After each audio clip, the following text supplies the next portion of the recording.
is, and I'm very happy to introduce her, Medea Benjamin von Code Pink from the United States of America. Medea, the floor is to you.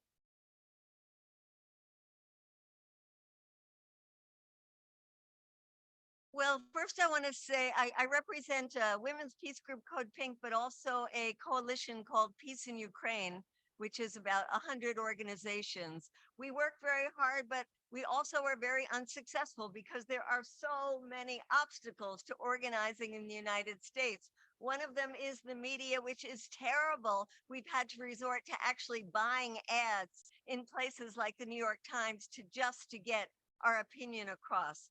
The other is the aggressive violence against peace activists, oftentimes coming from people who call themselves part of the left, part of the peace movement.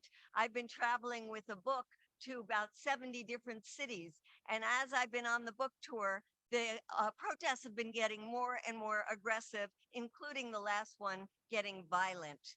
I've been canceled at universities, at bookstores, and even at peace churches. Another obstacle, well, it's a two-party system, and both of the parties are war parties. We might get a couple of progressive Democrats with us if it weren't for a Democrat in the White House. But once you have a Democrat in the White House, all of the Democrats, including those who are traditionally pro-peace, have been forced to go in line with the Biden administration. And 95% of people in Congress are voting constantly for more war, more weapons.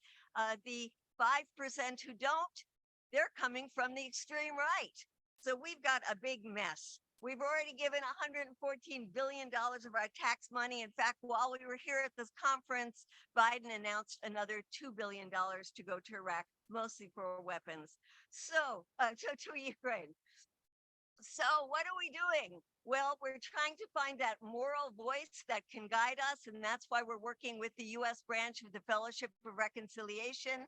We got 1,500 of faith-based leaders to call for a Christmas truce. And now we're calling on more of them to support the Pope's efforts. We're going out into the environmental community to try to get young people to understand that war is the greatest environmental catastrophe, that a nuclear war would annihilate life on this planet. We are going to the mayors of cities that are desperate for funding and where we have homeless people in every single city in our streets and saying to them, we need this money for our communities. And in the US Conference of Mayors that represents 1,400 of the major cities across the United States, they've passed a resolution saying they need that money here at home.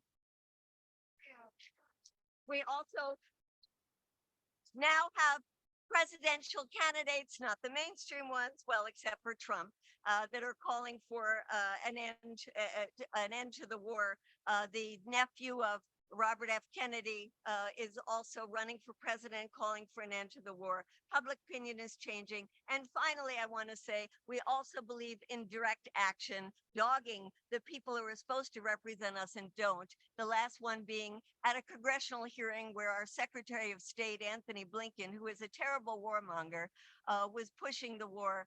We got up with our signs saying peace talks now. And as the police came and dragged us out and arrested us, we said what we say over and over again. If you don't like the Chinese peace plan, where is your peace plan? Thank you.